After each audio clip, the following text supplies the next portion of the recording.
सैयदना इमाम हुसैन शहीद करबला, इमाम आली मकाम सिब्ते रसूल रज़ी अल्लाह तआला अन्हु व अर्ज़ाहु अन्ना, जब मदीने तैयबा में थे और आपको यजीद ने बैत के लिए इसरार किया, और जानते हैं मदीने का गवर्नर वलीद बिन उक़बा इमाम हुसैन को अपने घर में बुलाया और रात के वक्त कहा कि आप यजीद की बैत कर लें, सब ठीक हो जाएगा।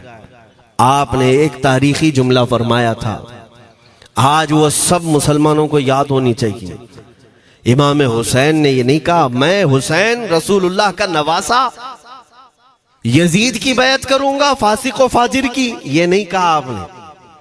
तवज्जो चाहता हूं, आपने ये नहीं फरमाया, बल्कि ये फरमाया मुझ जैसा उस जैसे की बैत कैसे कर सकता है। ये क़यामत तक आने वालों के लिए मैसेज है, हुसैन जैसा कभी भी यजीद जैसे की बैत नहीं कर सकता, और ना ही वैसों की ताकत को वो मान सकता है। और अल्हम्दुलिल्लाह हमारी माओ ने बचपन से हमें हुसैन को ही सुनाया है, यजीद को नहीं।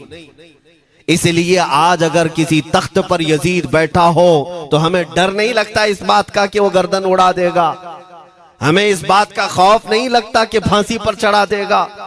हमें इस बात का यकीन है कि अगर हमारे टुकड़े भी हो जाएंगे तो इंशाअल्लाह हमारी रूहें करबला जरूर पहुंचेंगी, इमाम हुसैन के साथ क़यामत के दिन उठाए जाएंगे, हक बात करते हुए अगर दुनिया से जाएं।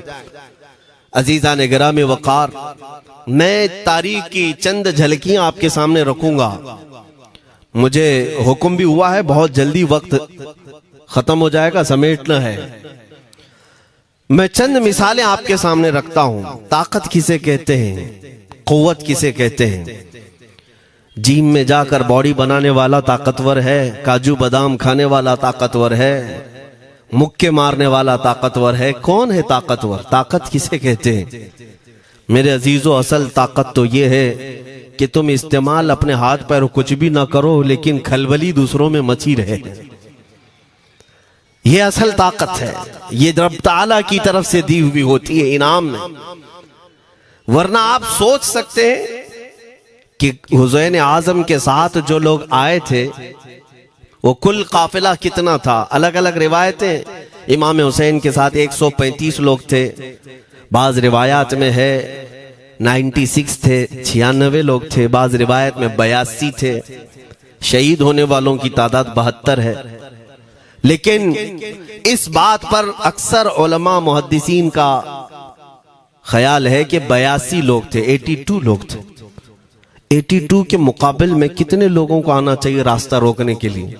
अगर किसी आम आदमी से भी पूछे तो डबल कर दो, ट्रिपल कर दो, 4 गुना ज्यादा कर दो। नहीं, 82 को रोकने के लिए पहले 1000 लोग आए, फिर वो 1000 के बाद 4000 प्लस आए, 5000 लोग सिर्फ 82 लोगों को रोकने के लिए आए रास्ता। फिर ये लोग 4 दिन तक रास्ता रोकते ही रहे, 5000 लोग मिलकर। 10वीं मुहर्रम होने से पहले पहले फिर तकरीबन 16000 लोग आए, यानी तकरीबन पूरे टोटल मिलाकर 22000 के करीब, 21000 समथिंग कुछ। 22000 की फौज क्या माने रखती है? किसको रोकने के लिए? 82 लोगों को। इसी से समझ में आता है असल ताकत किसे कहते हैं। ताकत इसी को कहते हैं कि उधर 3 दिन के भूखे और प्यासे हैं, उनके खीमों में साजो सामान भी नहीं, जंग के असबाब भी नहीं, और वो जंग की नीयत से भी नहीं गए। उसके बावजूद 22000 के सीनों में जो खलबली मची है, दुनिया इसी को समझ नहीं पा रही है। अगर दुनिया ये समझती है क्वांटिटी का नाम ताकत है तो हम उसको रद्द करते हैं, नहीं, क्वालिटी का नाम ताकत है। ईमान ये असल ताकत है। और एक तारीखी बात मैं आपके सामने रखता हूं, इमाम हुसैन का रास्ता रोकने के लिए सबसे पहले यजीद की फौज से जो शख्स आया था उसको हुर बिन यजीद कहते हैं। हुर बिन यजीद रियाई 1000 का लश्कर लेकर के ये इमाम हुसैन का रास्ता रोकने आए। 2 दिन तक इधर उधर घुमाते रहा, और जब जब नमाजें होती रही, इमाम हुसैन मुसल्ला इमामत पर हैं और ये यजीदी इक्तिदा भी कर रहे हैं। हर जमात इमाम हुसैन के पीछे हो रही है। लेकिन मैं आपको बताता हूं 10वीं मुहर्रम से पहले इमाम हुसैन ने खुतबा दिया और यजीदियों से कहा, क्या तुम मेरी हैसियत को नहीं जानते? मैं फातिमा जहरा का बेटा हूं, हैदर कर्रार का नूर नजर हूं, रसूलुल्लाह का नवासा हूं। मेरी निस्बतें क्या तुम्हें नहीं मालूम? तुम मेरे खून से अपने हाथों को ना रंगो। मैं तुम्हारे पास ऑप्शन रखता हूं, मैं इस रास्ते से अपने वापस मदीने की तरफ जाता हूं या किसी साहिल की तरफ या दिमश्क जाऊंगा। जंग करना नहीं चाहता तुमसे। ये 3 ऑप्शन जब इमाम हुसैन ने रखा तो यजीदियों ने एक को भी कबूल नहीं किया। वो जंग करना ही चाहते थे, इमाम हुसैन के खून के साथ खेलना ही चाहते थे। लेकिन जो हुर बिन यजीद है, तवज्जो चाहता हूं, जो खुद इमाम हुसैन का रास्ता रोकने के लिए आया, उसके दिल में यह बात आई और उसने आकर के 10वीं मुहर्रम को यजीदियों से कहा, मियां मान लो हुसैन की बात, 3 में से कोई एक बात मान लो, हम जंग नहीं करना चाहते, वो रसूलुल्लाह के बेटे ही तो हैं। तो सारे जो सिपह सालार बड़े बड़े थे, अमर बिन साद, शिमर वगैरह, हुर बिन यजीद से कहने लगे, तुझे कौन कहता है फैसला करने के लिए? तू सिपाही है, 1000 की नफरी तेरे साथ दी गई है, बस अगर तुझे हमारे साथ रहना है तो मैदान में जमा रह, वरना चला जा, तू सुलह की बातें मत कर। हुर बिन यजीद उसी दिन 10वीं मुहर्रम को उन यजीदियों से कहता, अच्छा अगर तुम मेरे इस बात को नहीं मानते तो तुम्हारी सिपह सालारी तुम्हें मुबारक, मैं हुसैन के खीमे में जा रहा हूं। जो यजीद की तरफ से आया था वो किधर चला गया? मौला हुसैन के खीमे में। कब? सिर्फ 10वीं मुहर्रम, एक रिवायत में 9वीं मुहर्रम को, एक दिन पहले इमाम हुसैन के खीमे में आया, दस्तबोसी की, माफी मांगी और इमाम हुसैन ने कहा, अब तुम जा सकते हो अपने घर। हुर बिन यजीद ने कहा, मैं उस वक्त तक अब आपका साथ नहीं छोड़ूंगा जब तक मेरे जिस्म में आखिरी सांस बाकी रहे, मैं आपके साथ रहूंगा। अब इमाम हुसैन की वफादारी में आने वाला कौन था? इसलिए मैं आपको एक चीज दे जाता हूं मेरे अजीजों, अल्लाह अज़्ज़ व जल की कुदरत के फैसले हैं, वो जब चाहता है कहीं से भी किसी को हिदायत अता फरमाता है। वो बातिल कुव्वतों के मौजूद पलने वाला बच्चा भी कभी रब तबारक व तआला हिदायत देता है, उसे आलिम बनाता है, और कभी काबे की छांव में पलने वाले को मौला अबू जहल भी बनाता है, गुमराह कर देता है। हुर बिन यजीद मौला हुसैन के पास आ गए। जो बात मुझे कहनी है उसके लिए मुझे इतना वाकया बयान करना पड़ा है। मैं असल पॉइंट की तरफ आता हूं, क्यों मैं ये बयान कर रहा हूं। जब 10वीं मुहर्रम को जंग शुरू हुई, अम्र बिन साद ने तीर चलाया, तो जानते हैं खीमा हुसैन की तरफ से सबसे पहले मैदान में उतरने वाला यही हुर बिन यजीद ही, यही उतरे अपने घोड़े पर सवार होकर उन्हीं यजीदियों से लड़ने के लिए जिनकी फौज में ये आए थे, उनके मुकाबले में लड़ने के लिए गए। और जब लड़ने की इब्तिदा हुई, सुबह से दोपहर के करीब तक वो लड़ते रहे, जवाल तक। अब जो बात कहना है तवज्जो से सुनो। हुर बिन यजीद ने सुबह से लड़ाई की, बहुतों ने वहां पर मैदान जंग में मुकाबला आराइयां की हैं, लेकिन हुर बिन यजीद की जो लड़ाई है वो तारीख में लिखी हुई। आज उन्होंने यजीदियों के साथ जो जंग किया, कई घंटे जंग करने के बाद, जानते हैं तन्हा हुर बिन यजीद ने 120 यजीदियों को कत्ल किया। 120 की तादाद, एक घोड़सवार एक ही है, 120 को मार गिराया। उसके बाद जामे शहादत नोश किया। मैं तारीख पढ़ रहा था, वहीं पर हमने किताब को रोक दी। बहुत सारे लोग करबला के वाकयात में इमाम हुसैन के खानदान के बच्चों के शहादत तो बयान करते हैं, उनके जिस्म कट गए, उनके ऊपर घोड़े दौड़ाए गए, लेकिन तुम ये नहीं जानते कि हुसैनी शहजादाओं ने बातिल कुव्वतों के कैसे छक्के छुड़ाए थे। एक एक जवान ने मुकाबिल में आने वालों को उनकी औकात कैसे याद दिलाई थी। अब सुनो, हुर बिन यजीद 120 को मार गिरा सकते हैं, वो भी एक दिन पहले खीमा हुसैन में आने वाला, एक दिन पहले खीमा हुसैन में आने वाला। बात समझ में आ रही है? अभी जो एक दिन पहले खीमा हुसैन में आ जाए उसकी ताकत का हाल ये है, जो पैदाइशी हुसैनी हो उसकी ताकत का हाल क्या हो। मेरे अजीजों, ताकत किसे कहते ये समझो। यह और बात है कि लोगों को अपनी ही औकात मालूम नहीं, अपनी हैसियत मालूम नहीं है। होता क्या है मैं आपको बताऊं। अल्लामा अब्दुल मुस्तफा आजमी साहब ने एक बड़ी प्यारी बात लिखी है। वो गुजरात के हालात बहुत अच्छी तरह से जानते थे। आपने एक बहुत अच्छी बात लिखी जो हमारे तमाम चीजों से या आज के जमाने में ये चीज मैच होती है।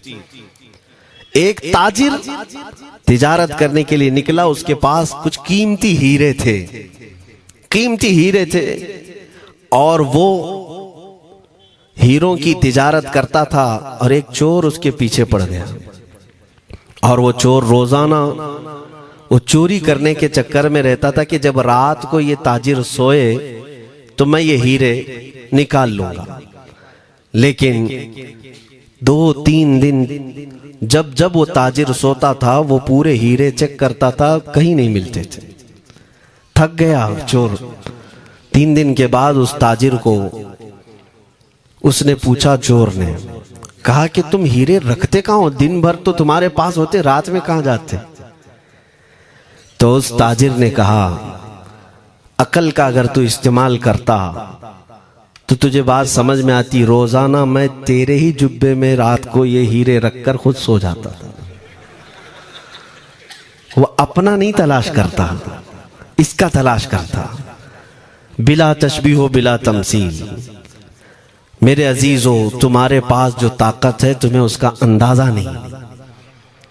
तुम जो मोहब्बत मुस्तफ़ा सल्लल्लाहु अलैहि वसल्लम की शमा अपने सीने में रखते हो, मौला करीम का वादा है तुम्हारे साथ, काना हक्कन अलैना नस्रुल मोमिनीन। रब ताला फरमाता हमने अपने ऊपर लाजिम कर लिया है कि ईमान वालों की मदद करें। और हमने मदद देखी है, रब ताला की मदद देखी है। आज के इन हालात में मुझे बताओ, भौंकने वाले भौंक ही रहे हैं, बाकी तुम्हारा क्या बिगाड़ लिया, क्या तुम्हारा खराब किया? बस ये है कि तुम अपने अंदर खलबली मत मचाओ और ज्यादा खौफ और हिरास में मत जियो। अल्हम्दुलिल्लाह मुसलमान हैं, मोमिन हैं, किसी चोर कौम से तुम्हारा रिश्ता नहीं है। तुम दुनिया की उस अजीम कौम हो जो सिर्फ और सिर्फ अपने रब ताला के हुजूर झुकती है और अपने रब तबारक व ताला के हुजूर ऐसे झुकती है। मैं चैलेंज के साथ कहता हूं, पूरी दुनिया में कोई कम्युनिटी, कोई कौम ऐसी नहीं है जो अपने खुदा को देखने के बाद ही झुकती है। जिसकी भी जाओ, उनके उनके खुदाओं की तस्वीर वहां पर सामने होती तभी झुकते हैं। वो चाहे ईसाई हो, यहूदी हो, कोई भी हो, उन्होंने कोई ना कोई या मूर्ति बनाई है या तस्वीर बनाई है, तब वो झुकते हैं। तन्हा तुम ईमान वाले हो जो आज तक अपने खुदा को देखा नहीं लेकिन हर दिन सजदा करते हो, तुम्हारा ये ईमान है। और कुरान में शुरू में ही अल्लाह ताला ने जो तारीफ फरमाई सूरह बकरा में, युमिनून बिल गैब, अल्लाह फरमाता है ये वो लोग हैं जो गैब पर ईमान रखते हैं, देखा नहीं। और दुनिया में करोड़ों मस्जिदें होंगी, किसी मस्जिद में अल्लाह की तस्वीर है? किसी मस्जिद में? और या तुम्हें सलातो सलाम पढ़ने के लिए मेरे आका की तस्वीर देखने की जरूरत है? यही तो तुम्हारा ईमान है मेरे अजीजों। मेरे आका को हमने दिल में बसा रखा है, और जब हुजूर पाक की याद आई, बगैर तस्वीर देखे हम खड़े हो जाते हैं। और उनकी मोहब्बत वैसी होती है, हमें किसी तस्वीर और मूरत को देखने की जरूरत भी नहीं होती। तुम्हारी खुसूसियात बहुत हैं। अल्लाह रब्बुल इज्जत ने तुम्हारी पेशानियों को महफूज रखा है, किसी अहरे गैरे के सामने झुकने नहीं दिया। पेशानी मुकद्दस है तुम्हारी। हाँ, ये तो नहीं है कि तुम किसी दरख्त पर भी चले जाओ, पत्थर पर भी चले जाओ, चूहे पर भी झुक जाओ, सांप पर भी झुक जाओ, नहीं है। एक सहाबी हैं, ईमान लाने के बाद वो कहते हैं, या रसूल अल्लाह सल्लल्लाहु अलैहि वसल्लम, दो वाकयात ऐसे हैं जो ज़माने जहालत में हम करते थे। एक वाकया याद करता हूं तो रोना आता है और एक वाकया याद करता हूं तो हंसी आती है। हुजूर ने फरमाया वो दोनों क्या है बताओ। उन्होंने कहा पहला वाकया तो ये है जिसको याद करके रोता हूं कि जवानी में जब हमारे घर बेटी पैदा होती थी तो हम उसका गर्दन मरोड़ कर दफन कर देते थे। आज मुझे ये बात याद आती है तो रोना आता है कि हमने ऐसे कई बच्चियों को दफन कर दिया। अरब वाले दामाद बनाना नहीं चाहते थे और बेटियों को पहले ही मार देते थे। ये वो सहाबी कहते हैं अब याद आती है बात तो रोना आता है। मेरे आका सल्लल्लाहु अलैहि वसल्लम ने फरमाया फिर हंसी किस बात पर आती है। कहते हैं जमाने जहालत में हमारे खुदा जो होते जिनकी हम इबादत करते थे तो जब सफर में जाना होता था तो आटा गूंद करके खुदा बना लेते थे, क्योंकि सफर में जाना है और हर जगह उनको साथ में रखना था खुदा को। वो साहब ही कहते हैं सफर के खुदा और होते थे, हवा का अलग, पानी का अलग, मिट्टी का अलग, सब लेकर के चलते थे। फिर हुजूर ने फरमाया हंसी किस बात पर आती है। वो कहते हैं बीच रास्ते में अगर खाना खत्म हुआ तो कभी खुदा का हाथ तोड़ के खाते थे, कभी पैर तोड़ के खाते थे। अरे मेरे अजीजों 1400 साल बाद आज जब आप हंस रहे हैं उस सहाबी को तो इस बात पर हंसी आती होगी। मैं ये बात सिर्फ इसलिए अर्ज कर रहा हूं कि शुक्र मनाओ अल्लाह रब्बुल इज्जत का कि तुम्हें रब तबारक व तआला ने उस कौम में पैदा किया है जिसका माथा सिर्फ वहदहू ला शरीक की बारगाह में झुकती है। तुम ईमान वाले हो और मैंने आयत यही तिलावत की खुतबे में, वला तहीनु वला तहज़नु व अंतुमुल अअलौना इन कुंतुम मुमिनीन। घबराओ मत, परेशान मत हो, तुम सबसे ज्यादा सरबुलंद रहोगे अगर तुम ईमान वाले हो। ये कुरान की आयत है। ईमान किसे कहते हैं? ईमान किसे कहते हैं? यानी अल्लाह ने फरमाया अगर तुम ईमान वाले हो तो सबसे ज्यादा कामयाब हो। अब हम पूछते हैं रसूल पाक से ईमान किसे कहते हैं? मेरे आका की जुबान से सुनो, ला युमिनु अहदुकुम हत्ता अकूना अहब्बा इलैहि मिन वालिदिही व वलदिही वन्नासी अजमईन। हजरत अनस से रिवायत है, हुजूर पाक सल्लल्लाहु अलैहि वसल्लम फरमाते हैं तुम में से उस वक्त तक कोई कामिल ईमान वाला नहीं हो सकता जब तक अपने वालिदैन, अपने बच्चे, अपने और सारे इंसानों से ज्यादा मैं उसके नजदीक महबूब ना बन जाऊं। हुजूर से कामिल मोहब्बत जब तक ना करोगे तब तक ईमान भी कामिल नहीं है।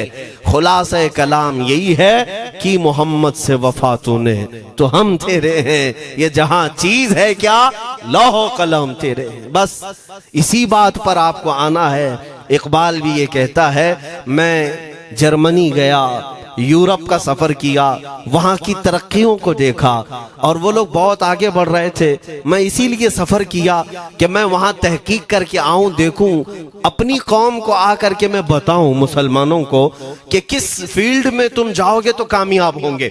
साइंस में, फिजिक्स में, ज्योग्राफी में, केमिस्ट्री में, मैथ्स में, कौन सी फील्ड में तुम जाओगे तो ज्यादा माहिर होगे। कई साल इकबाल ने वहां की खाक छानी, तहकीकात किया और वापस जब आया अपनी कौम की तरफ, अल्लामा इकबाल कहते हैं मैं सारी दुनिया वहां की यूरोप की छान करके आया, यही देखने गया था कि मेरी कौम किस मैदान में उतरे तो कामयाब होगी। तो लोगों ने पूछा क्या वो तुम्हें राज मिल गया? वो कहते हाँ मुझे राज मिल गया। लोगों ने पूछा किस मैदान में उतरे?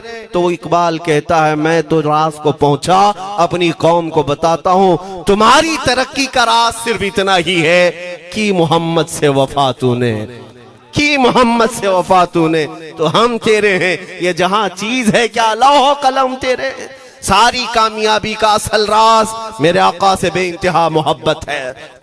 मैं दीनी शख्सियात की बात अपनी जगह पर, जो जिसको आप दुनियावी उलूम कहते हैं, लाओ मैथ्स का कोई बहुत बड़ा माहिर रियाजीदान या कोई साइंटिस्ट आपको ऐसा लगता हो, लाओ मेरे आला हजरत इमाम अहमद रजा फाजिल बरेलवी के सामने। जानते हैं आप उस आला हजरत फाजिल बरेलवी ने 55 उलूम पर अपनी तहकीकात लिख दी हैं। बाकी जानते कितने थे वो अल्लाह ही बेहतर जाने। एक बात मैं आपको बता रहा हूं, मैथ्स में, मैथमेटिक्स में उनके पास ऐसी ऐसी इजादात थी। एक किताब आला हजरत ने लिखी है ज्योमेट्री पर, आज के बच्चे जो कॉलेज पढ़ते हैं वो जानते होंगे। ज्योमेट्री की भी कई उसमें अक़साम लिखी गई हैं, और आला हजरत ने एक किताब लिखी है कश्फुल इल्ला अन सिमतिल क़िबला, क़िबला पहचानने का इल्म। तुम तो आज वो कंपास लेकर के पहचानते हो ना, अब तो मोबाइल में आ गया, मोबाइल को घुमाओ, इधर दिखा रहा उधर, उधर दिखा रहा उधर क़िबला। मेरे अजीजों, इस्लाम मशीनों से नहीं चलता है। इसका सेल चला गया तो क्या तुम्हारा इस्लाम चला जाएगा? इसकी बैटरी चली गई तो क्या तुम्हारा दीन चला जाएगा? नहीं, इस्लाम मुकम्मल कवायद और ज़वाबित के साथ है। सारी मशीनें खत्म भी हो जाएं, इस्लाम ने तुम्हें कायदे बनाकर दिखाए हैं, प्रैक्टिकल। ये क़िबला पहचानने का इल्म होता है। शहर का तूलुल बलद अर्जुल बलद देखना होता है, बहुत सारी उसमें चीजें, उसकी सतह समंदर से ऊंचाई कितनी है, फिर सितारों को देखा जाता है, फिर पहचाना जाता है क़िबला, उसको हिसाब में लगाया जाता है। आला हजरत ने ये जो किताब लिखी पूरे 1400 साल में, आला हजरत की ये किताब जिसमें 10 कायदे खुद उन्होंने इजाद किए, उनसे पहले किसी ने नहीं लिखी, खुद उन्होंने इजाद किए। और उसके बाद आला हजरत ने चैलेंज के साथ कहा कि मैंने, फकीर ने ये 10 कायदे इजाद किए हैं, इस पर कोई अमल करके क़िबला पहचानना चाहे तो उस पर अमल करके खड़ा हो जाए, अगर हिजाबात हटा दिए जाएं तो काबा उसकी नाक के सामने होगा। आला हजरत ने लिखा है काबा ऐन उसकी नाक के सामने होगा। परफेक्ट कायदे उन्होंने लिखे हैं। ये कायदे कहां से आए? हिसाब, मैथमेटिक्स। जो अलीगढ़ के प्रोफेसर अपने फंसे हुए मसाइल हल करने के लिए आला हजरत के पास आए, वाकयात आपने सुने होंगे। अब मैं आपसे कहता हूं, एक बहुत बड़े प्रोफेसर साहब अलीगढ़ के, वो लंदन या ऑक्सफोर्ड जा रहे थे या जर्मनी जा रहे थे कुछ मैथ्स के फंडे हल करने के लिए। आला हजरत के खलीफा ने उन्हें मशवरा दिया कि चले मौलाना अहमद रजा साहब बरेली में रहते हैं, उनसे बात कर लेंगे। पहले तो उन्होंने मजाक उड़ाए, मौलवी लोगों का काम है, प्रोफेसर जिसमें फंसा हुआ है। उन्होंने कहा लंदन और जर्मनी जाने में जितना खर्चा आता है उससे कम ही बरेली को लगता है, एक बार ट्राई कर लीजिए।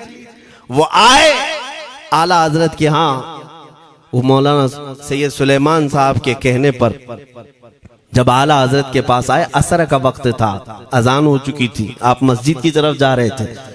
प्रोफेसर साहब से मुलाकात हुई, आला हजरत ने पूछा कैसे आना हुआ? उन्होंने कहा एक बहुत पेचीदा मसले में फंस गया हूं, मैथ्स का, रियाजी का, हिसाब का हल नहीं होता, इसके लिए मैं बाहर का सफर कर रहा था। आपके शागिर्द मौलाना सुलेमान साहब ने कहा कि आपसे मिलने। आला हजरत ने कहा दिखाएं क्या मसला है? उन्होंने कहा इतने शॉर्ट टाइम में यह हल नहीं होगा, नमाज के लिए आप जा रहे हैं। आला हजरत ने फरमाया फिर भी दिखाओ। आला हजरत को उन्होंने वैसे ही खड़े दिखाया। देखते ही आला हजरत ने उंगलियां रखी और कहा इसका यहां से, इसका यहां से, फलां का यहां से, इस तरह आप लगा करके देख ले, मैं असर की नमाज से फारिग होकर आता हूं। वो प्रोफेसर साहब कहते हैं उन्होंने चुटकियों में यूं हल किया, मैं जब बैठ करके उस मसले को लगाया तो तुरंत 2 मिनट में वो मसला हल हो गया। अब जिसके लिए मैं ये वाकया अर्ज कर रहा हूं सुनो। वो हैरत में आंखें फटी फटी रह गई उस प्रोफेसर साहब की। उधर नमाज होने के बाद आए आला हजरत, तो वो अश करने लगे। कहा मौलाना साहब मैं पहली मर्तबा देख रहा हूं कि मदरसे का कोई मौलवी मैथ्स के इतने टफ फंडे को हल कर लेता हो। मौलाना ये तो बताएं ये रियाजी और ये मैथ्स के मसले आपने किससे सीखे? कौन है आपको? किस कॉलेज में, किस यूनिवर्सिटी से आपने सनद हासिल की है? यही मुझे कहना है मेरे से। अब आला हजरत का जवाब सुनो। कहते हैं जनाब मैंने अपने वालिद से सिर्फ प्लस माइनस और मल्टीपल के मसले सीखे, जमा, नफी और ज़रब हमारे वालिद साहब ने बस इतना ही सिखाया। और उस वक्त बचपन में मुझे मंतिक, फलसफा, ये सब किताबें पढ़ने का शौक था। मैं हिसाब के, ज्योमेट्री के ये किताबें लेकर बैठा। मेरे वालिद आए, देखा, पूछा अहमद रजा क्या पढ़ रहे हो? मैंने दिखाया ये मंतिक है, फलसफा है या हिसाब की किताबें हैं। मेरे वालिद ने वो किताबें अपने हाथ में ले ली और कहा, जा रसूलुल्लाह की हदीसें पढ़, सदक़े में सारे इल्म दे दिए जाएंगे। आला हज़रत फरमाते हैं, उसके बाद मैंने अपनी जिंदगी मेरे मुस्तफा के कदमों में लगा दी। ये जो आप देख रहे हैं, ये मेरे मुस्तफा के कदमों से छनकर मुझे मिला है। बस बात समझ जाओ, ताकत इसी को कहते हैं। नबी पाक सल्लल्लाहु ताला अलैहि वसल्लम से बेइंतहा मोहब्बत करने वाला वो दुनिया के किसी मैदान में भी तन्हा नहीं होता, तन्हा नहीं होता। अजीजा ने गिरामी वक़ार, मैं इस बात की तरफ आपको ले जाता हूँ। एक सहाबी हजरत सलमा बिन अकवा रदियल्लाहु ताला, इनको राजिलु रसूलिल्लाह कहा जाता है। हुजूर सल्लल्लाहु अलैहि वसल्लम के ऐसे सिपाही, जितने गज़वात में गए, जितनी जंगों में गए, कभी घोड़े पर नहीं बैठे, पैदल। और वह ऐसा पैदल चलते थे कि कोई घोड़ा भी उनके साथ नहीं पकड़ पाता उनको जब वो भागते थे। घोड़ा भी अपनी तेज रफ्तारी के बावजूद उन्हें नहीं पकड़ पाता। उनको वो लक़ब मिला था राजिलु रसूलिल्लाह, छल करके सफर करने वाला रसूलुल्लाह का सिपाही। एक बार ऐसा हुआ, एक बनु कार्रा का शख्स जिसका नाम अब्दुर्रहमान है, ये मुनाफिक था, खबीस था। इसने तकरीबन 400 लोगों को जमा किया, अपने हम मिजाज लोगों को, और मदीने पर रात के वक्त एक बगीचे पर हमला किया, पूरे बगीचे को आग लगा दिया। और उसके बाद फिर जो खजूरें थी वहां से सब लूट लिया, लूट करके अपने घोड़ों पर रख लिया और निकल पड़ा। उस वक्त सिवाय हजरत सलमा बिन अकवा के कोई नहीं था। उधर 400 लोग लूट मार कर रहे हैं और खजूरें जमा कर रहे हैं, और ये तन्हा साहबी। इस साहबी का हाल ये है, घोड़ा भी नहीं होता था कभी नहीं। अब इनको जलाल आया कि मेरे मुस्तफा के शहर की एक खजूर भी मैं बाहर जाने नहीं दूंगा जो चोरी करके जा रहा है। उसके बाद आपने पीछा करना शुरू किया। और हकीकत देखें, आप जब हदीस पढ़ेंगे, आला हजरत ने अल मलफूज में भी इसको नकल फरमाया।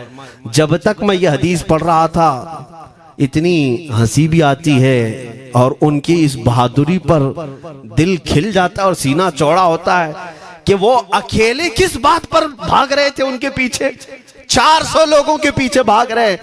अच्छा, कोई ये कहे कि नादान आदमी है, 400 लोगों को नहीं देख रहा, अकेला भाग रहा है। हो सकता है इनको कोई कह दिया हो, लेकिन मुझे हैरत उन 400 पर हो रही है जो एक से डर के भाग भी रहे थे।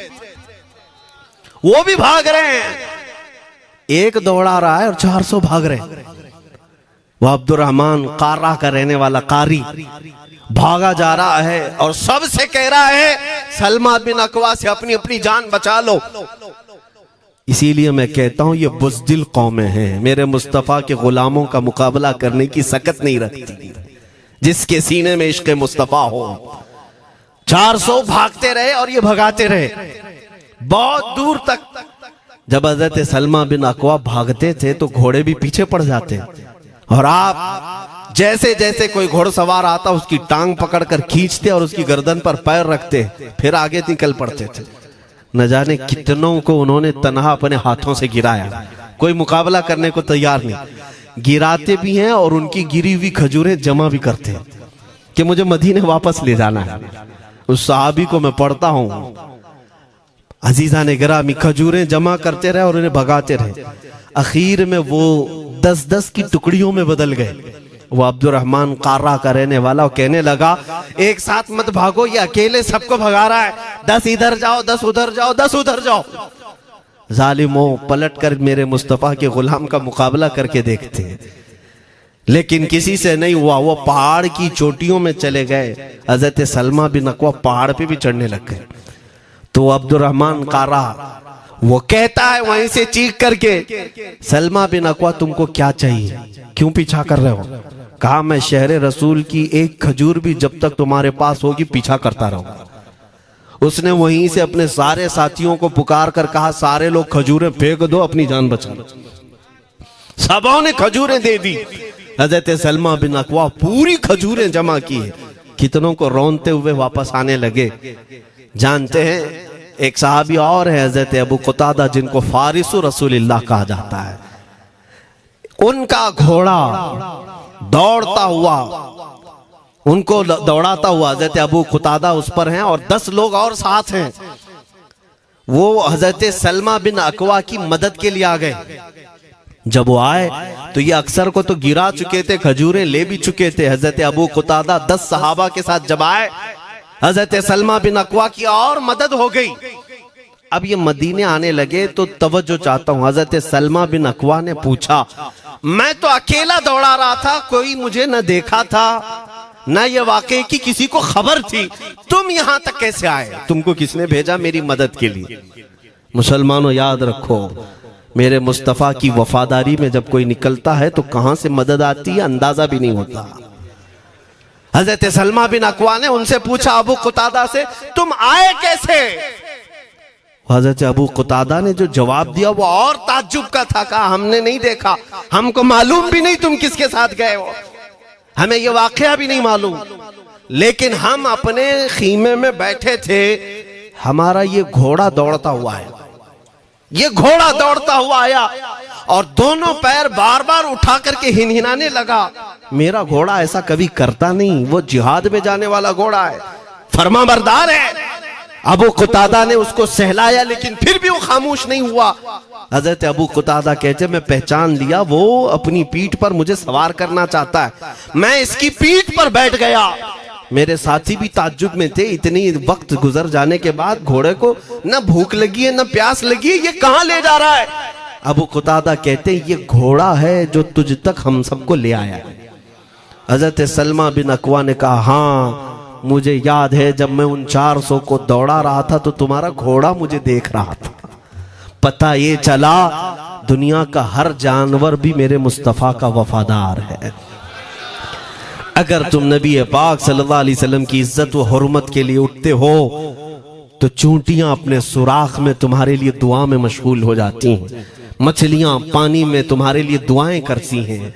अजीज़ा ने गिरामी वक़ार, आज मैं अपने जुमलों को समेटते हुए ये बात कहता हूँ, धोरा जी की सरजमीन मैंने कभी सुना नहीं या कभी आपसे मुलाकात नहीं की, लेकिन इतना बड़ा मजमा हमें जो सुनने के लिए बैठा है, लोग मुसाफे के लिए आए, फूल हार पेश किए, टूट पड़ते हैं मुलाकातों के लिए। मैं अक्सर जलसों में भी और अपने प्रोग्रामों में ये कहता हूँ, मुझे जो आप इज्जत की निगाह से देखते हैं या मिलना चाहते हैं या देखना चाहते हैं या सुनना चाहते हैं, तो वो इसलिए नहीं है कि किसी बाप का, बड़े बाप का बेटा है या किसी सियासी पार्टी का नेता है। आपकी जो मोहब्बत है वो सिर्फ इसलिए है, ये नाज ये अंदाज हमारे नहीं होते, झोली में अगर टुकड़े तुम्हारे नहीं होते या रसूल अल्लाह, जब तक के मदीने से इशारे नहीं होते, रोशन मेरी किस्मत के सितारे नहीं होते। जो कुछ भी इज्जत मिली है हमें आज, वो किसी और सलाहियत की वजह से नहीं। साफ मैं बता देता हूं, मैं मुकर्रिर आदमी नहीं, मैं खतीब आदमी नहीं, मैं वो शोलाबार मुकर्रिर नहीं हूं कि जिनकी तकरीरों से लोग बहुत ज्यादा नफा उठाते हो। मैं तो तालिब इल्म आदमी हूं। मेरे आका सल्लल्लाहु ताला अलैहि वसल्लम के लिए इतनी वफा करना जानता हूं कि मैंने यह अहद कर लिया है, मेरे जिस्म में जब तक खून बाकी रहेगा, एक भी सालिम कुत्ता मेरे आका की तरफ उंगली भी उठाए, हम अपनी गर्दन भी निछावर करने को तैयार रहेंगे। मेरे आका सल्लल्लाहु ताला अलैहि वसल्लम के लिए कुर्बानी का जज्बा है, इसलिए मेरे आका ने ये इज्जत अता की है। फिर मुझे ये कहने का हक भी है, जब तक बिके न थे तो कोई पूछता न था, या रसूल अल्लाह तुमने खरीद कर हमें अनमोल कर दिया।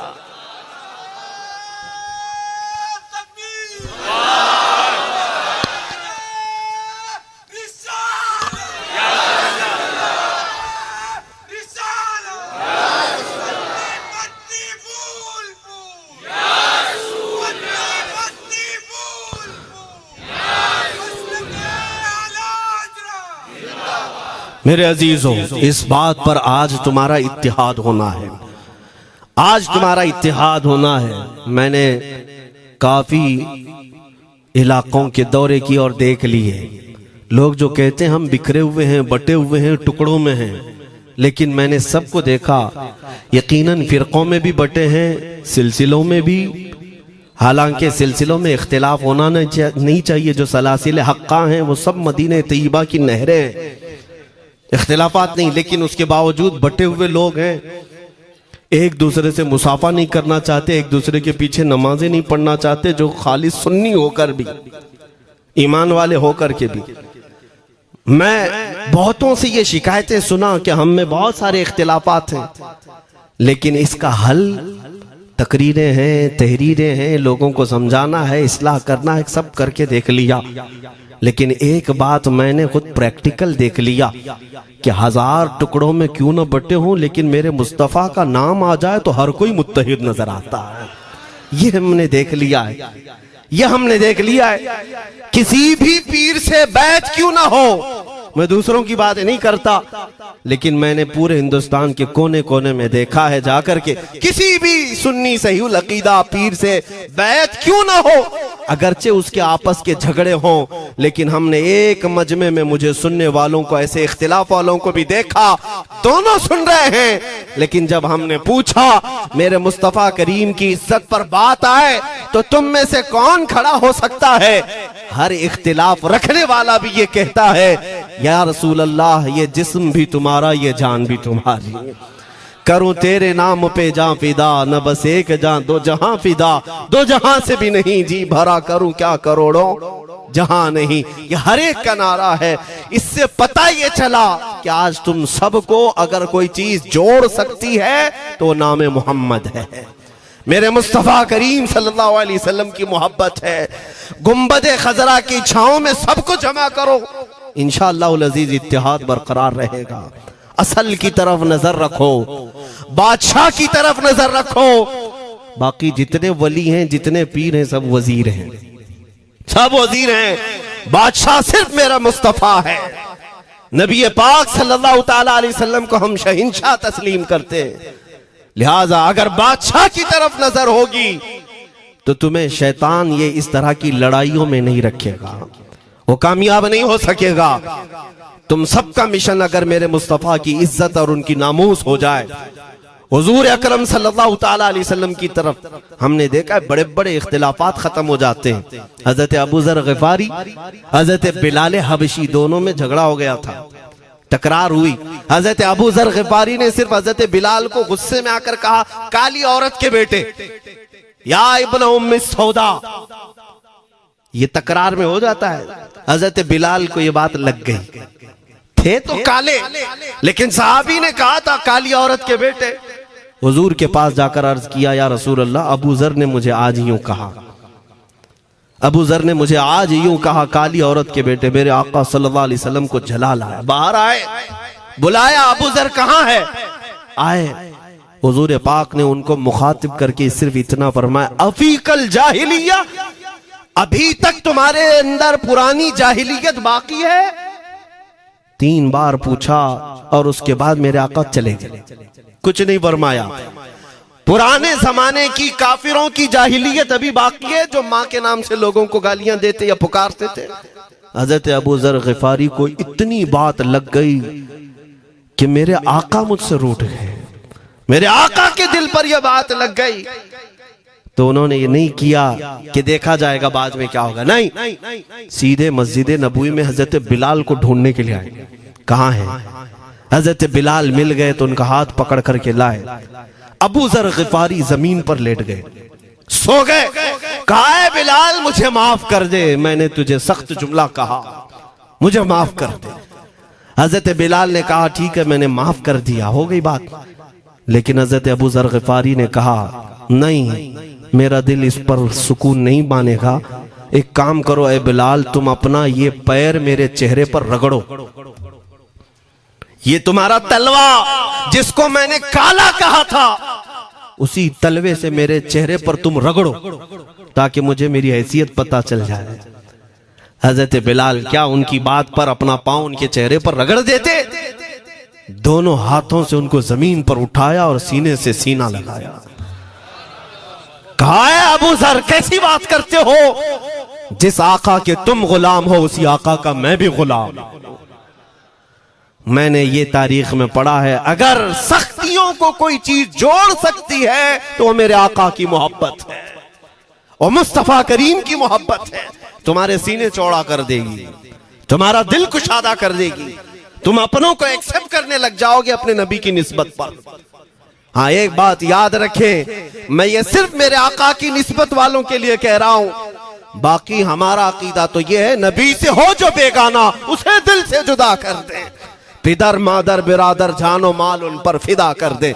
हम उसको मानते ही नहीं, चाहे बापों की माँ हो जो मेरे नबी को नहीं जानता, जो मेरे आका की अजमत को नहीं पहचानता। मैं उनके बारे में नहीं कहता। हाँ, हमारे एक उस्ताद बुजुर्ग उन्होंने फरमाया था कि बेटा बात करने का लहजा नरम रखना हमेशा। बहुत सारे लोग हमारी तकरीरों को अभी अभी जो सुनते हैं वो कहते हैं बहुत कड़क बोलते हैं, सख्त बोलते हैं। मेरे अजीजों, पिछले 15 साल से करते हैं हम तकरीरें, अखलाकियात पर, तसव्वुफ पर बहुत सारे नरम अंदाज में गुफ्तगू करने के हम आदी थे। वो सब नहीं देखते, लेकिन जहां हम थोड़ा सा चीखते हैं या गरज के साथ बोलते हैं, वो बहुत जल्दी किसी को लगती है और कहते हैं आप बहुत कड़क लहजे में कहते हो। 90% हमने नरम लहजे में बात किया है, लोगों को अखलाकियात सिखाया है। चोरी, जिना, डकैती, सूद, शराब, इन सब की मजम्मत पर बयानात हमने रिकॉर्ड किए। वो सब नजर नहीं आता, लेकिन सख्त जुमले बहुत जल्दी नजर आते हैं। लेकिन ये मैं क्यों करता हूं वो भी आपको बता दूं। हमारे एक बुजुर्ग उस्ताद ने फरमाया, कहा कि बेटा नरम गुफ्तगू करने की आदत रखना, इसलिए कि मेरे आका सल्लल्लाहु अलैहि वसल्लम की सुन्नत है नरमी से कलाम करना। लेकिन एक बात याद रखना, जिंदगी भर नरमी से बात करो, लेकिन मुस्तफा करीम सल्लल्लाहु अलैहि वसल्लम की एहानत या दुश्मनी किसी में देखो तो फिर न तुम्हारी जुबान मीठी होनी चाहिए, न दिल नरम होना चाहिए, न दिमाग ठंडा होना चाहिए। हाँ, ये ईमान का तकाजा है। हम जो सख्त बात करते हैं, लोगों को ऐसा लगता है कि इतना कड़क नहीं बोलना चाहिए। तुम्हें पता भी नहीं हजरत उमर फारूक कितना बोलते थे। हाँ, उमैर बिन वहब एक शख्स था जो हुजूर के कत्ल का इरादा करके आया था मक्का से। सफवान नाम का एक और शख्स, उमैर नाम के, दो लोग हतीम काबा में बैठकर मीटिंग करके आए। क्योंकि सफवान का बाप जंग बदर में मारा गया था, उमैर का बेटा जंग में कैदी होकर हुजूर के पास कैद था। दोनों का प्रॉब्लम सेम था। दोनों लोग हतीम काबा में बैठ करके फैसला करते हैं। सफवान ने कहा मैं तुझे बहुत पैसे दूंगा, एक तलवार को जहर में बुझा कर जाओ मदीने और मोहम्मद का कत्ल करके आओ सल्लल्लाहु अलैहि वसल्लम। उमैर बिन वहब तलवार छुपा करके मदीने आया, लेकिन जिस वक्त वो आया, हजरत उमर फारूक चंद सहाबा के साथ मस्जिद नबवी के बाहर खड़े थे। देखते ही उसकी गर्दन में जो है ये गमछा डाला, रुमाल, और कहा खुदू हादल कल, पकड़ो इस कुत्ते को। हजरत उमर की जुबान से निकलेंगे, कहते हैं पकड़ो इस कुत्ते को। यही वो है जो बद्र के अंदर, मैदान बद्र में मक्का वालों को भड़का रहा था जंग पर हुजूर के खिलाफ। यहाँ मदीने में आया है, पकड़ो इसको। हजरत उमर बाहर ही सब कर देते, लेकिन कहा कि मैं हुजूर से पूछ के आता हूँ इसका करना क्या है। मेरे आका के पास गए, कहा या रसूल अल्लाह, शैतान कुरैश आया है, कुरैश का शैतान आया है, उमैर बिन वहब, और मुझे लगता है वो बुरी नीयत से आया है। हजरत उमर पहले ही भांप रहे हैं, मुझे लगता है वो बुरी नीयत से आया है, क्या करना है आप हुक्म फरमाए। मेरे आका ने फरमाया उमर उसको अंदर ले आओ। उमैर बिन वहब को वैसी गर्दन में वो गमछा डाल के घुमा के अंदर ले आए मस्जिद नबवी में। हुजूर ने पूछा, हजरत उमर से कहा छोड़ दो उसको। जब अंदर आया तो पूछा हुजूर ने, क्यों आए उमैर? अब वो झूठ बोलने लगा, कहा मेरा बेटा आपके पास कैदी है, खैर खैरियत पूछने के लिए आया, और क्या है। मेरे आका ने फरमाया सच सच बताओ क्यों आए हो। उसने फिर कहा मैं अपने बेटे की खैरियत मालूम करने आया हूं, और क्यों आया हूं। हुजूर ने फरमाया खैरियत मालूम करने आए तो तलवार लेके क्यों आए हो। उसने तलवार दिखाने के लिए फेंक दिया, कहा इस तलवार का क्या होना है। तलवार तो हमारे पास बद्र में भी थी, लेकिन पता आप ही के साथ थी। बड़ी बड़ी बातें करने लगा। मेरे आका को जलाल आया और कहा उमैर वो बात क्यों नहीं बोलते जो तुम सफवान के साथ काबा के हतीम में बैठकर करके आए हो। मदीने में बैठा रसूल खाने काबा में होने वाली गुफ्तगू को सुन रहा है। दूर नजदीक के सुनने वाले वो काने लाले करामत पे लाखों सलाम। ये हदीस मौजूद है, सही हदीस है। इसी हदीस के तर्जुमानी करते हुए हम तो ये अकीदा रख ही सकते हैं ना, हम यहाँ से पुकारें वो वहां से सुने, मुस्तफा की समाअत पे। हाँ, ये अकीदा बरेली वाले का जो है वो अपने पेट का अकीदा नहीं, ये सहाबा का अकीदा है। मेरे अजीजों, जब मेरे आका ने फरमाया वो बात बताओ जो हतीम काबा में करके आए हो, अब थर थर थर कांपने लग गया। इससे इस रसूल से क्या छुपाएं जो हतीम काबा में तन्हाई में होने वाली मीटिंग को भी जानता हो। कहा अब मैं क्या बताऊं जब आपको सब मालूम है। अब मैं जो कहना चाहता हूं वो ये है, अशहदु अन्नका मुहम्मदन रसूलुल्लाह, मैं गवाही देता हूं कि आप मोहम्मद अल्लाह के रसूल हैं सल्लल्लाहु। ईमान ले आए। अब सुनिए मेरे अजीजों, ईमान लाने के बाद हुजूर पाक सल्लल्लाहु अलैहि वसल्लम ने तलकीन फरमाई कि अब इस्लाम पर कायम रहो, ईमान पर बरकरार रहो। कत्ल करने के लिए आया, मेरे मुस्तफा का गुलाम बन गए। अब उसके बाद हजरत उमर क्या कहते हैं, हजरत उमर जो गमछा गले में डाल के अंदर लाए थे, अब गले में हाथ डालकर बाहर ले जाते हैं। और बाहर जो साथी खड़े थे उन सबको मुखातिब करके कहते हैं, लोगों सुनो। हजरत उमर के अल्फाज सुने, कहते हैं थोड़ी देर पहले ये जो शख्स तुम देख रहे हो, मुझे खिंजीर इससे अच्छा लगता था। अल्लाह, ये लफ्ज भी है, वल्लाही इन्नी लअहब्बु खिंजीरन मिन हाज़ा। कहते हैं कि इससे बेहतर मैं खिंजीर को समझता था क्योंकि ये दुश्मन रसूल था। लेकिन अब सुनो ऐ लोगों, अब मेरे सगे बेटे से ज्यादा मुझको ये अजीज है, इसलिए कि मेरे आका का गुलाम। यही ईमान है, यही ईमान है। अजीज़ान गिरामी, खुलासा कलाम मेरी बात का यही है, मोहम्मद की मोहब्बत दीन हक की शर्त अव्वल है। इसी में हो अगर खामी तो सब कुछ नामुकम्मल है। इकबाल ने क्या खूब कहा था, अगर पहचानना हो तो मेरे अजीज़ों पहचानो, तुम मेरे आका सल्लल्लाहु अलैहि वसल्लम के कदमों तक अगर पहुंच गए तो यही दीन है। बमुस्तफ़ा बरसा खैश के दी हमाऊस, गर्ब उन रसीदी तमाम बुल हबीस। अपने आप को हुजूर तक पहुंचा दो, इसी का नाम दीन है। और अगर वहां तक नहीं पहुंच सके, जिंदगी पूरी अबू लहब की तरह है। हो ना ये फूल तो बुलबुल का तरन्नुम भी ना हो, चमने दहर में कलियों का तबस्सुम भी ना हो ना ये साकी तो मैं भी ना हो, खुम भी ना हो, बस में तौहीद दुनिया में ना हो, तुम भी ना हो। या रसूल अल्लाह, खीमा अफलाक का इस्तादा उसी नाम से है, नबज़ हस्ती तपश आमादा उसी नाम से है। दश्त में दामने कोहसार में मैदान में है, बहर में मौज की आगोश में तूफान में है, चीन के शहर मराकश के बयाबान में है, और पोशीदा हर मुसलमान के ईमान में है। वो मेरे आका की जात ही है, हर जगह है, और उसी की तरफ हमें सबको मुतवज्जे होने की आज जरूरत है। ताकत किसका नाम है, मैंने शुरू इसी बात से किया था, इसी पर खत्म करता हूं। ताकत और कुव्वत सिर्फ बॉडी बनाने को नहीं कहते, ताकत और कुव्वत सिर्फ और सिर्फ काजू बादाम खाने को नहीं कहते। ताकत और कुव्वत उसके अंदर है जो देखने को अगरचे कमजोर लगता हो, लेकिन दुश्मनों के सीने उसकी याद से ही आज भी खलबली मच जाती हो। हमने देखा है 100 साल पहले की बात, आला हज़रत इमाम अहले सुन्नत फाजिल बरेलवी इमाम अहमद रजा खां, नाम तो हर बच्चा जानता है आज, और अपनों से ज्यादा गैर भी जानते हैं और थरथराते भी हैं। लेकिन क्या कभी तुमने आला हजरत की सीरत में यह पढ़ा कि उनका जिस्म कैसा था? उनका जिस्म कैसा था? बहुत लहीम शहीम, चौड़े सीने वाले, बड़े बाल वाले, ऊंचे चेहरे वाले? नहीं मेरे अजीजों, तारीख में आप पढ़ोगे आला हजरत कसरत से लिखने की वजह से, कसरत से इबादत की वजह से जिस्मानी एतबार से बड़े दुबले पतले थे, बड़े दुबले पतले थे।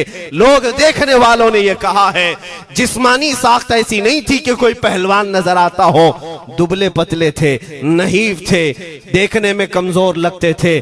लेकिन मजाल है जब वो आशिक रसूल का कलम चलता था, कलम चलता था, और वो भी यूं पुकार कर कहता था ये रजा के नेज़े की मार है, क्या आदू के सीने में गार है, किसे चारा जोई का वार है कि ये वार वार से पार है। और फिर उन काफिरों को कहा था उस इमाम अहले सुन्नत ने, किल के रजा है खंजरे खूंखार बरकबार। ये कोई दावा नहीं कर सकता आज। किल्क किसको कहते हैं समझा भी देता हूं मैं आपको। किल के रजा, आला हज़रत अपने कलम को कह रहे हैं, किल्क मतलब कलम, रजा का कलम कैसा है? खंजरे खून खार बरकबार, यानी खून पीने वाला खंजर और चमक पैदा करने वाली जो बिजली होती है। आला हज़रत बड़े नरम दिल भी थे, रहम दिल भी थे। अपनों को जब नवाजते थे तो बेहिसाब नवाजते थे। आजिजी ऐसी कि बच्चों से भी माफी मांगते, आजिजी ऐसी, और अपने पीर खाने पर जाने की बात आए तो चप्पलें कितनी दूर छोड़ जाए। गुरूर और घमंड की बात नहीं, लेकिन जब मेरे मुस्तफा के दुश्मनों से मुकाबले की बात आती तो यूं कहते, तुम क्या समझते हो किल के रजा है खंजरे खूंखार बरकबार, आदा से कह दो खैर मनाए न शर करें। ये बात ईमान के तकाजे की है। मैं आज हर आलिम से मिंबर पर बैठे हुए और हर मोमिन से यही कहना चाहता हूं, जो मेरे मुस्तफा की इज्जत की बात आए सर चढ़कर बोलना सीख जाओ। मेरे आका ने फरमाया है, जालिम और जाबिर बादशाह के सामने हक बात का ऐलान करना सबसे अफजल जिहाद है। और ये तो कर ही सकते हो। उन पाखंडियों को लफ्ज़ जिहाद से भी डर लगता है और लफ्ज़ जिहाद पर ही बड़ा प्रोपेगेंडा करते हैं। मुझे इस बात का कोई खौफ नहीं। हाँ, लोग ये कहते हैं मौलाना जिहाद के लफ्ज पर थोड़ा साइड होकर के बात कर लेते हैं। तुम बुज़दिल क्यों बने जा रहे हो? लफ्ज़ जिहाद एक पाकीज़ा लफ्ज है, मुकद्दस लफ्ज है। इस लफ्ज को अगर निकाल दिया तो मेरे आका की आधी सीरत खत्म हो जाएगी। कैसे बताओगे नबी पाक की सीरत? बदर को क्या कहोगे? तकरार हुई थी। खंदक, ओहद, तबूक, खैबर, ताइफ, ये सब को क्या कहोगे? तकरार हुई थी। जिहाद लफ्ज है, सेल्फ डिफेंस का नाम है। इतना हक तो हर एक को है मेरे अजीजों। लेकिन ये तो आज मैं ये बात भी नहीं कर रहा हूं तुमको तलवार उठाओ, बंदूक उठाओ, गोली मारो, बंदूक से लो, ये सब बातें तो हम करते भी नहीं, हमें जरूरत भी नहीं। लेकिन हमें पता है हमारे अल्फाज ही काफी हैं।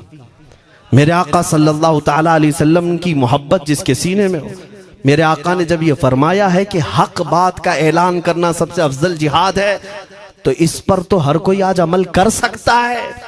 हक बात कहो, मिंबरों से कहो, और ट्रस्टियों से भी कहता हूं उलमा को कहने की आजादी भी दो कि वो बुज़दिल न बनाए, खौफ न रख रजा जरा, तू तो है अब्दे मुस्तफा। एक बात समझ करके चले, हम मुल्क के खिलाफ, कानून के खिलाफ नहीं बोलना चाहते। मुल्क हमारा भी है, देश हमारा भी है, और यहाँ के कवानीन जिस पर हम अमल कर रहे हैं, खुशी से अमल कर रहे हैं। लेकिन इन जालिमों ने क्या बना दिया है, इनके नजदीक देश पूरा मोदी है। हाँ, इन साहब के बारे में मत बोलो, वो देश है, कल को अगर नहीं रहे तो देश चला जाएगा। मेरे अजीजों, किसी व्यक्ति, किसी शख्स की गलत पॉलिसियों पर तनकीद करने का नाम देश के खिलाफ बोलना नहीं है। हम अपने देश से मोहब्बत ऐसी करते हैं, ऐसी करते हैं। आज भी आजादी का दिन है ना, आजादी का दिन है। ये लगे हाथों ये बात कह करके गुजरता हूं। आज भी जा करके देखें, इंडिया गेट पर सबसे ज्यादा शहीदों के नाम जो लिखे गए हैं वो मुसलमानों के हैं। इनको क्या पता है 1857 से जो अंग्रेजों के खिलाफ लड़ रहे थे, ये लड़ रहे थे। आजादी का परचम सबसे पहले बुलंद करने वाला कोई संगी नहीं था, वो शहीद टीपू सुल्तान था। सबसे पहले तोपमैन हिंदुस्तान का, अंग्रेजों के खिलाफ आवाज बुलंद करने वाला। पूरे अंग्रेज उसके खिलाफ खड़े थे। इनको आज बोलने की तौफीक भी नहीं मिलती। और उसके अलावा वो उलमा की बात कहां चली गई आज? अंग्रेज तारीखदान ने लिखा है कि सबसे ज्यादा हमें खतरा हिंदुस्तान में मुसलमानों से था, और हमने दिल्ली से लेकर कश्मीर तक कोई एक झाड़, कोई एक दरख्त बाकी नहीं था जिसमें हमने एक आलिम को लटकाया नहीं था फांसी पर। जिनकी तादाद गिनी गई है तो तकरीबन 26,000 उलमा को इन्होंने फांसी दी थी, दिल्ली से लेकर कश्मीर तक। मुझे बताओ, जजीरा अंडमान निकोबार में किसको भेजा इन्होंने?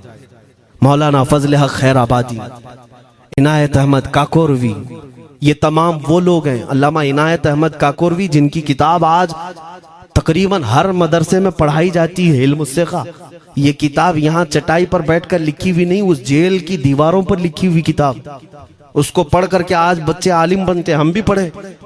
ये वो लोग हैं जिनको सिर्फ और सिर्फ हक बात कहने की बुनियाद पर जिंदगी भर जेल में डाल दिया गया। आज ढूंढ करके निकालो मौलाना फजल हक खैराबादी का मजार कहाँ है, और अंडमान निकोबार में। जहां काला पानी की सजा दी जाती थी। किफायत अली काफी का नाम सुना है मेरे अजीजों? ये नाम का जिक्र आना तो हक बनता है आज की रात जरूर। मुरादाबाद शहर का वो आलिम रब्बानी, वो सिर्फ और सिर्फ मुजाहिद आजादी नहीं बल्कि फना फिर रसूल भी था। आप इसी से अंदाजा लगा लें, आला हजरत जैसा आशिक, हदायके बख्शिश लिखने वाला, आला हजरत के अशार तो पता है ना, इमामुल कलाम कहते हैं। आला हजरत की नातों को इमामुल कलाम कहते हैं। सारे कलामों का इमाम आला हजरत की नाते हैं। पढ़ करके देख लो, वजद आ जाए हुजूर की नाते। लेकिन उस आला हजरत से पूछा गया आप किसकी नाते पसंद करते हैं? आला हजरत फरमाते हैं मैं सिर्फ दो ही लोगों की नाते सुनता हूं, या तो हसन रजा बरेलवी की या अल्लामा किफायत अली काफी की। आला हजरत जिसकी नाते सुनते हो, इसी से अंदाजा कर सकते हो किफायत अली काफी कौन थे। मैं अक्सर जगहों पर इनका तस्करा करता हूं ताकि बच्चों के जहनों में ये बात मुंतकिल हो जाए। अब मैं आपको बताऊं, उनकी जुबान में अल्लाह ने वो ताकत दी थी कि वो जब इश्क रसूल पर बोलते थे तो हजारों का मजमा रोने लगता था, उनकी तरफ आ जाते। और अंग्रेजों को ये बात कतान पसंद नहीं थी। उन्हें कई तरह से गिरफ्तार करने की कोशिश की गई। आखिरकार एक मुनाफिक के जरिए से मौलाना किफायत अली काफी को गिरफ्तार करने के लिए अंग्रेज आए। कितने जानते हैं? 3000 लोग आए एक आलिम को गिरफ्तार करने। हमेशा कुत्ते झुंड में ही आते हैं। हाँ, मॉब लिंचिंग भी जो है ना कुत्ते झुंड में ही करते हैं। किफायत अली काफी रहमतुल्लाह अलैह को गिरफ्तार करके ले गए दारुल इमारत में। अंग्रेजों ने रात के वक्त किफायत अली काफी के कपड़े खोले और उनके जिस्म पर गर्म इस्त्री फेरी। इस्त्री से पूरा दागते थे और जब चमड़ी जल जाती थी तो उस पर नमक छिड़कते थे। हफ्ता भर तक अल्लामा किफायत अली काफी को उन्होंने ये दर्दनाक सजाएं दी।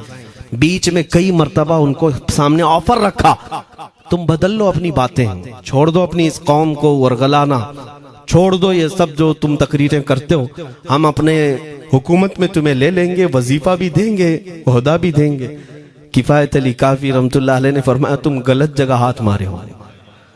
हाँ, ये वो जगह नहीं है जहां से 500 पाउंड लेकर के कौवा भी हलाल कर दिया जाए, हर चीज जो है तुम्हारे हिसाब की बना दी जाए। ये वो जगह नहीं है। किफायत अली काफी रहमतुल्लाह अलैह ने कहा मेरा दीन इतना सस्ता नहीं है, इतना सस्ता नहीं है। उसके बाद उन्होंने कहा तो फिर तुम मरने के लिए तैयार रहो। कहा खुशी से।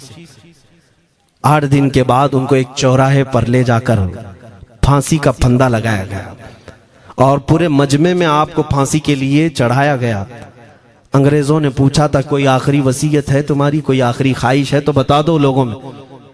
फांसी पर चढ़ने वाला ये कहता होगा मेरी बीवी से मिल लूं, बच्चों से मिल लूं, जायदाद प्रॉपर्टी की वसीयत कर दूं, मेरे बाद कौन बैठेगा वो कह दूं। लेकिन किफायत अली काफी की बात पर कुर्बान जाओ। उस भरे मजमे में कहते हाँ मेरी आखिरी ख्वाहिश एक ही है, एक बार नाते रसूल पढ़ लो। अल्लाह अल्लाह, एक बार नाते रसूल पढ़ लो। उन्होंने कहा ठीक है तुम्हारी इस ख्वाहिश का हम अदब करते हैं, कर लो। किफायत अली काफी रहमतुल्लाह अलैह फांसी के फंदे पर चढ़ने से पहले क्या मगन होकर के गुनगुना रहे थे। यूं कह रहे थे कोई गुल बाकी रहेगा न चमन रह जाएगा, पर रसूलुल्लाह का दीने हसन रह जाएगा। अतलसो कम ख्वाब की पोशाक पे नाजा न हो, इस तने वे जान पर खाकी कफन रह जाएगा। सब फना हो जाएंगे हश्र तक काफी वो, लेकिन नाम हजरत का जुबानों पर सुखन रह जाएगा। ये नाते पाक गुनगुनाते हुए चढ़ गए फांसी के फंदे पर। लोगों ने देखा फांसी तो लगी लेकिन लबों पर उसी तरह की मुस्कुराहट थी। क्यों? ये राज है मेरे अजीजों, मरने वाला ही जानता है। फंदा बाद में लगता है, आमिना का लाल पहले तशरीफ लाता है। मौत का दर्द उसे क्या होगा जो जमाले मुस्तफा देख रहा हो, मेरे आका सल्लल्लाहु ताला अलैहि वसल्लम की तरफ महव हो। अब सुनो, मैं ये बात क्यों कह रहा हूं, तुम इन बातों से घबराना नहीं, इन बातों से डरना नहीं कि कल को अगर आपके मिंबर पर बैठकर खिताब करने वाला ये आपका गुलाम मर जाता है, कट जाता है, कोई मुझे मार देता है, तो इस बात का यकीन रख लेना दीन रुकेगा नहीं। और मेरे आका सल्लल्लाहु अलैहि वसल्लम के नामूस और उनकी इज्जत में कोई कमी आने वाली नहीं। हमारे मर जाने से कुछ नहीं होना है, इसलिए कि हर सुन्नी बच्चा जानता है इस्लाम जिंदा होता है हर करबला। हम मरने के बाद इस बात का यकीन रखते हैं अगर हमारी मौत हो गई इस रास्ते में तो इस्लाम की आबियारी होगी, इस्लाम और फूलेगा फलेगा। और हुआ यही, किफायत अली काफी को फांसी का फंदा देकर 8 दिन तक जश्न मनाया था अंग्रेजों ने। जब मौलवी चला गया जो लोगों को तकरीर करता था, हजारों का जमा करता था, हुजूर अकरम सल्लल्लाहु अलैहि वसल्लम की मोहब्बत की बातें करता था, चला गया, हमने फांसी दे दी। लेकिन इन जालिमों को मालूम नहीं मेरे खुदा का कानून क्या है, कुदरत खुदाबंदी का कानून क्या है। मुरादाबाद शहर में ये किफायत अली काफी को 1857 के पहले फांसी दे रहे हैं और उसी साल मुरादाबाद के करीब बरेली शहर में अल्लाह ताला अहमद रजा पैदा कर रहा है। तुम एक आशिक को फांसी दिए, हुजूर पाक के चाहने वाले को तुमने फांसी देकर ये समझा कि आप खत्म हो गया इश्क की बातें करने वाला। लेकिन कुर्बान जाओ मोहब्बत मुस्तफा पर, मेरा रब ऐसे इन मक्कारों के मकर को फेरता है कि फौरन अल्लाह ताला ने ऐसा आशिक पैदा किया कि फिर बरेली की तरफ से उठने वाली आवाज एक शहर में एक बस्ती में नहीं दुनिया के कोने कोने में पहुंच गई। आज 100 साल हो गए उस मर्दे कलंदर इमाम अहले सुन्नत को दुनिया से गए हुए, लेकिन हर मस्जिद की मिंबर और मेहराब आवाज देती है मुस्तफा जाने रहमत पे लाखों सला, शमे बज़ में हिदायत पे लाखों सला। और फिर हमारे बच्चे भी ये आज कह जाते हैं डाल दी कल्ब में अज़मत मुस्तफा, सैयदी आला हजरत पे लाखों सला। ये निजाम है मेरे मौला का, एक चिराग तुम बुझाओगे मौला 100 चिराग रोशन फरमाएगा। हाँ इंशाअल्लाहुल अज़ीज़ इस बात पर हम सबको जमा होना है। अल्लाह करीम हमें हमारी खोई हुई ताकत व कुव्वत अता फरमाए। आप रब तबारक व तआला की बारगाह में ये दुआ करें कि ऐ रब्बे जुल जलाल जब तक जिंदगी बाकी है मौला मुझे तेरे नबी के वफादारों में शुमार फरमा। इसलिए मैं जब भी हुजूर की बारगाह में अरीजा पेश करता हूँ तो ये जरूर कहता हूँ आका बद हैं तो आपके, भले हैं तो आपके, टुकड़ों पे यही के पले हैं, रुख किधर करें तुझसे जो मुंह छुपाएं तो करें किसके सामने। या रसूल अल्लाह क्या किसी और से तवक्को नजर की है? हमारा मानना तो ये है, मैंने देखा भी है अपने बच्चों को, और हम कहते हैं मेरे आका की बारगाह में आका गुनहगार तो हो गए लेकिन आपके गद्दार नहीं है, गद्दार नहीं है। जब तक गद्दार नहीं होंगे मेरे आका की तरफ से तुम्हारे लिए हमेशा इस्तकबालिया खुला रहेगा। आओ मेरे अजीजों इस बात पर मैं गुफ्तगू को खत्म करता हूँ आज के इस उर्स मुबारका में। और आज आजादी की ये रात है, हम बारगाह मुस्तफा में अरीजा पेश करते हैं या रसूल अल्लाह आपको इस वतन से बुए वफा आई थी, मेरे आका इस वतन की तरफ नजरे करम फरमा दे। क़यामत तक आने वाली हमारी नस्लों में मेरे आका सिर्फ आपके आशिक ही पैदा हो, कोई गद्दार ना पैदा हो। हमारी दुआ यही है मेरे आका, मैं मुजरिम हूँ आका मुझे साथ ले लो कि रस्ते में हैं जा बजा थाने वाले, चमक तुझसे पाते हैं सब पाने वाले, मेरा दिल भी चमका दे चमकाने वाले। व आखिरु दावाना अनिल हम्दुलिल्लाहि रब्बिल आलमीन।